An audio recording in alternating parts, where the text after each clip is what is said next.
Deus abençoe os irmãos. Deus abençoe os irmãos conectados através da internet. Vamos fazer o resumo da Era de Sardes. É o último resumo da Era de Sardes. Encerramos a leitura. Próxima era é Filadélfia. Na última leitura da Era de Sardes, lemos das páginas 252 a 255. O irmão Branham continuava comparando o livro da vida com uma planta de trigo. O irmão Branham diz que nem toda planta se torna semente, porque nem toda planta foi criada para esse fim. Nem toda planta foi criada para ser semente. Ela foi criada para portar a semente. Aquele grão de trigo que caiu na terra, ele produziu uma folha, mas aquilo ainda não era semente. Produziu o talo, produziu a borla, porém aquilo ainda não era semente. Mas o irmão Branham diz que havia uma parte daquela planta que se tornaria a semente original. Não toda a planta. Algumas partes da planta serviram apenas para portar a semente. A vida passou por ali. A vida que estava naquele grão de trigo que foi semeado na terra, ela passou por ali. Porém, após aquela vida passar, aquela parte da planta já não serve para mais nada. O objetivo é o grão. Aquela planta serviu apenas para portar a semente. O irmão Branham disse que Israel saindo do Egito é um tipo perfeito disso. 2 milhões de pessoas saíram do Egito. Todos eles experimentaram o sobrenatural de Deus. Eles atravessaram o Mar Vermelho. Eles comeram comida de anjos. Suas roupas não envelheciam. Eles eram curados instantaneamente das picadas das serpentes que havia ali no deserto. Uma coluna de fogo e de nuvem os dirigia. Todos esses 2 milhões de israelitas, eles experimentaram o sobrenatural de Deus. Porém, eles não entraram em Canaã. Eles foram apenas portadores da semente. Foram seus filhos que entraram em Canaã. Eles viram todos aqueles sinais. Eles saíram sob a liderança de Moisés, mas apenas portaram a semente, que eram seus filhos, que entrariam em Canaã. Assim também em 1948, quando Israel voltou para sua pátria, eles foram chamados ali, ao toque das trombetas, para receber o Messias.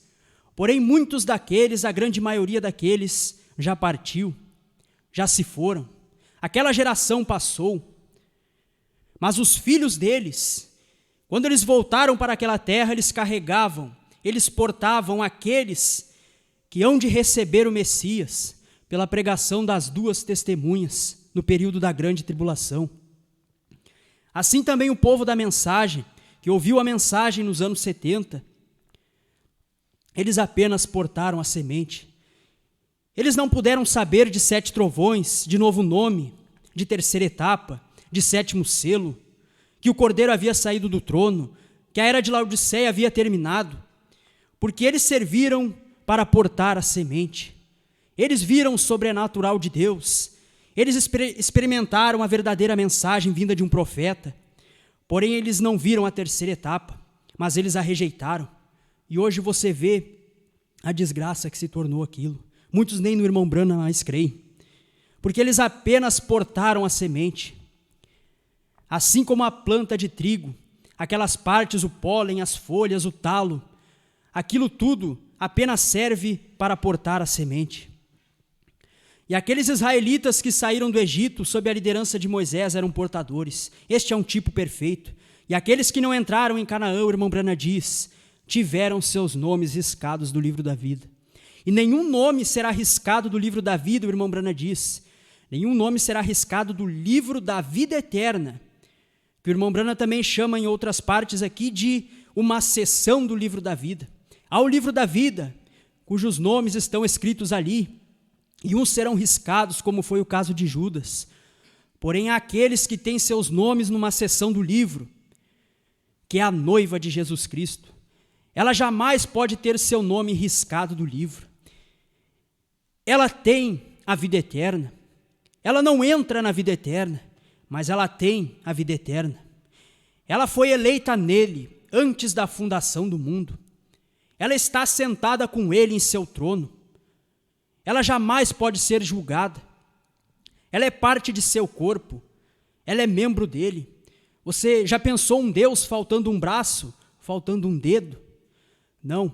Assim nenhum membro de sua noiva ele pode perder, porque são parte dele. Foram eleitos nele antes da fundação do mundo. Eles jamais podem ter seus nomes riscados do livro da vida.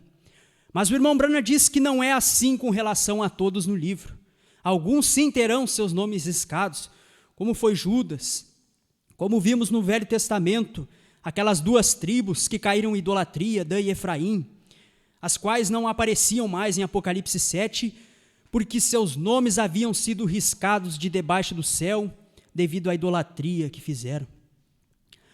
Aqueles que têm seus nomes no livro da vida, e terão seus nomes mantidos, e entrarão na vida eterna.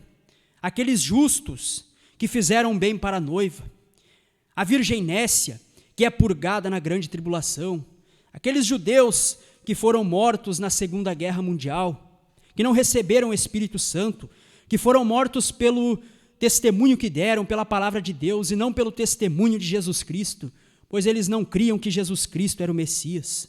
Eles recebem vestes brancas e herdam a vida eterna. Mas também há aqueles que nunca tiveram seus nomes escritos no livro da vida, tais como Faraó, que serviram para um propósito, mas nunca fizeram parte da vida, nunca tiveram um nome no registro da vida. E o grão que se tornou uma planta para a colheita é o registro da igreja, o irmão Branham diz, comparando a planta de trigo com o livro da vida. Ele diz que o grão que se tornou uma planta para a colheita é o registro da igreja. Nem toda planta de trigo é o grão de trigo, e nem toda planta é usada na colheita. Assim é com a igreja, o irmão Branham diz. Nem toda a igreja é a noiva, e a nem toda a igreja é dada a vida eterna. Apenas uma parte dela recebe a vida eterna. Uma parte é reservada para entrar na vida eterna após a segunda ressurreição, diferente da noiva. E outra parte é considerado palha e é queimada no lago de fogo. Assim como uma planta de trigo, você colhe o grão e a palha você junta e queima. Foi bom por um tempo, serviu por um tempo, para um propósito, mas agora aquilo é ajuntado e queimado. Ele fez bem a sua parte, portou a semente, portou o grão, mas agora deve ser queimado. Foi isso que João e João Batista disseram. Foi isso que João Batista e Jesus disseram. Atai o joio e então ajuntai o trigo. O irmão Branham disse que o movimento ecumênico atará o joio. O movimento ecumênico vem, e o irmão Branham disse que o joio é atado primeiro. E então o anticristo é revelado. O movimento ecumênico aparece, aquela breve perseguição à noiva que o irmão Branham menciona nas mensagens. O joio é atado, as igrejas se unem. Esse é o atar do joio, é o unir das igrejas.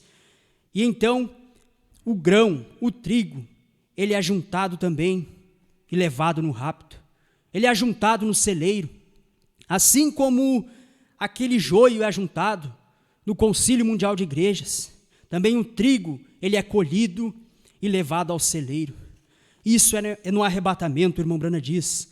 Porém, o queimar do joio, o irmão Branham diz que é depois dos 1000 anos. O irmão Branham também diz que não há nenhuma compilação presente de nomes, mas haverá uma futura. O irmão Branham falando, ele já havia falado antes, que Deus não está escrevendo o seu nome no livro da vida presentemente. Se você aceita o evangelho, se você aceita a mensagem, Deus vai lá e coloca o seu nome no livro. O irmão Branham diz que não há nenhuma escritura afirmando isso.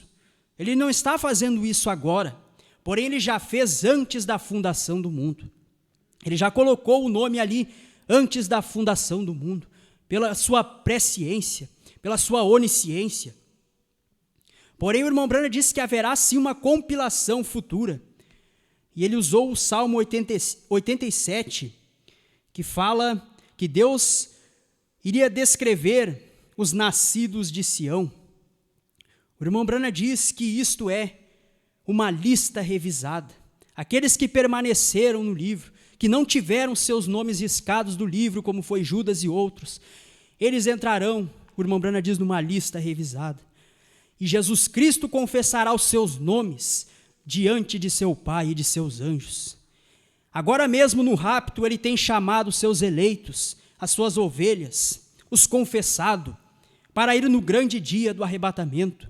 Porém, ali no juízo do trono branco, o irmão Branham diz que também ele confessará o nome daqueles eleitos, ou melhor, daqueles que tiveram seus nomes no livro da vida e permaneceram com seus nomes no livro da vida. Ele confessará os seus nomes diante do Pai e de seus anjos.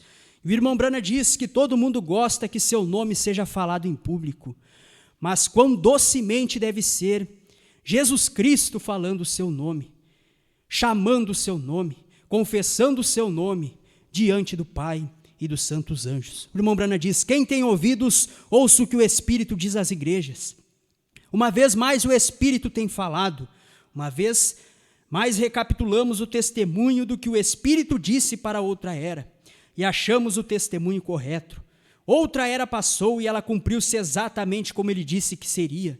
Que consolação é para nós que esperamos estar na noiva do último dia, pois isto faz saltar de alegria nossos corações, porque ele é fiel e cumprirá cada promessa sua. Se ele foi fiel e verdadeiro para com os da era de Sardes, então ele é igualmente fiel para com esta nossa era. Se eles por sua graça e poder serão recebidos e elogiados por ele, então assim o seremos. Prossigamos, portanto, até a perfeição para encontrar o Senhor nos ares e estar sempre com ele. O irmão Branham estava dizendo, tudo o que ele falou a respeito da era de Sardes cumpriu-se exatamente.